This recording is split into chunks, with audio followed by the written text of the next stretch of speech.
Good evening, everyone. Today I would like to tell you the story about the great story.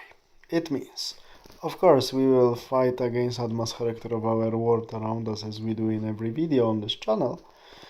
But this time we will talk about great, I would say, in my private opinion, one of the greatest biographies of the greatest conqueror in the human history, remembered human history, Alexander the Great. And the biography, the one I would like to talk about in this video, is authored by British historian and former soldier translator and also writer of historical fiction, Mr. Peter Green, who, according to the internet, despite being 97 years old, is still alive.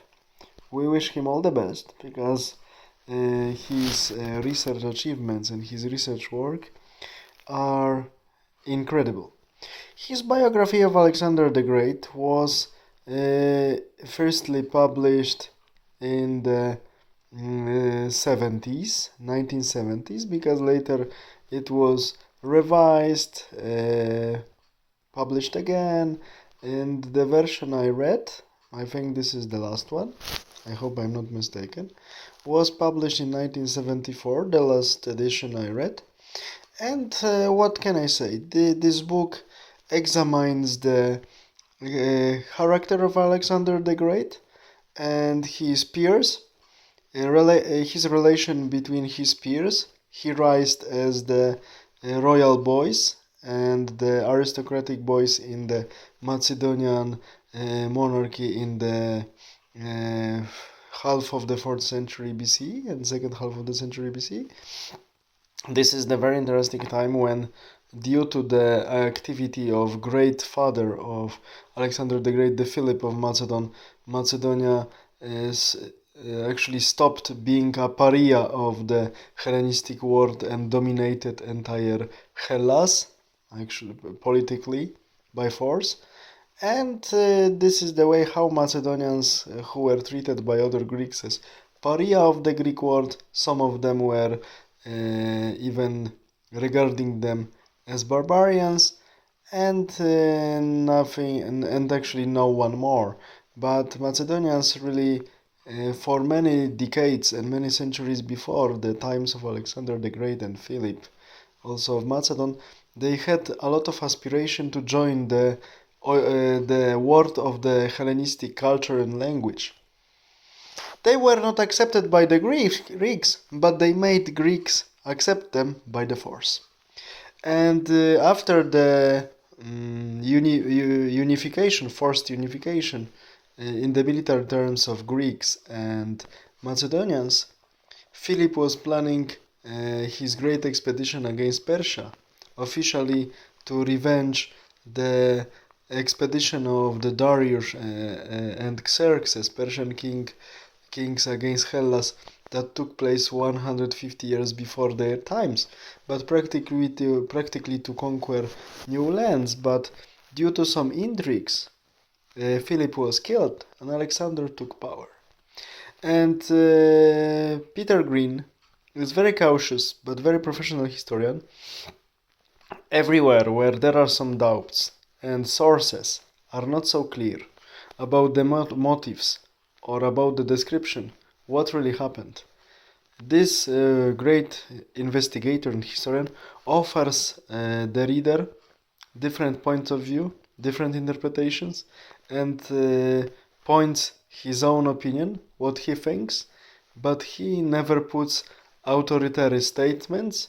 He leaves the reader with open mind to analyze the problem on his or her own. This I really appreciate.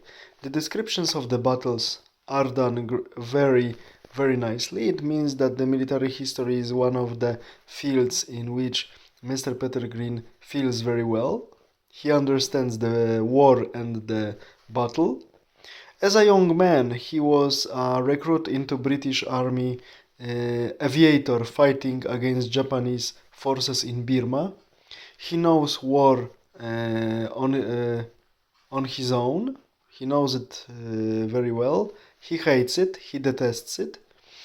He emphasizes the human sufferings in his books and emphasizes that not all intentions of Alexander, like this feast in Opis and many other gestures that he made after the conquest to unify eastern and western ethnic elements of his empire, that the real intentions were not so noble as they look like, because all was about power and how to keep the power and cement the elite of newly formed empire, that at the end of the day was ephemeric and didn't survive its creator. But okay, for me it proves, and here I disagree with Mr. Green, for me it proves the greatness and the power of Alexander, emphasizes the role of the great individuals in the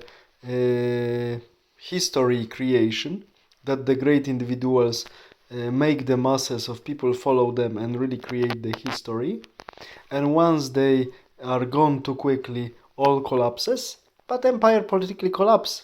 But Greek spread of Greek culture, knowledge, and collection of the data and extension of the imagination about the world among Greek elites later resulted in beautiful cultural and scientific development that was the actually hallmarks. These were hallmarks of the Hellenistic age, about which I will talk in next movies many times. This is one of my favorite periods of history, and one needs to say that sometimes the evaluation of the deeds of Alexander the Great and his commanders, which are done by Peter Green and presented in this great book, are affected by his personal experience of the cruel times of the Second World War. That's why maybe sometimes they are not so objective as they should be. But entire work is very well balanced, very well researched, and it should be good intellectual feast for both the admirers of military history and also admirers of social history, and people who like to read about great and effective leadership and to read how power corrupts. The people who are really willing to get the power, they are actually corrupted already by their character because they have tendency to be corrupted. But in this book, reading this book, we see how power corrupts people who really were able to get it, use it and abuse it. And it's not only about Alexander. I really like also descriptions of contacts between Eastern and Western cultures and conflicts that these contacts with time closer and closer and more intense, about these conflicts that were generated by these contacts and how these conflicts affect further development of events. Very good book, Alexander of Macedon by Peter Green, must read for all fans of history, any aspects of history, not only great individuals, not only military history, but also historian of cultures and contacts between different civilizations.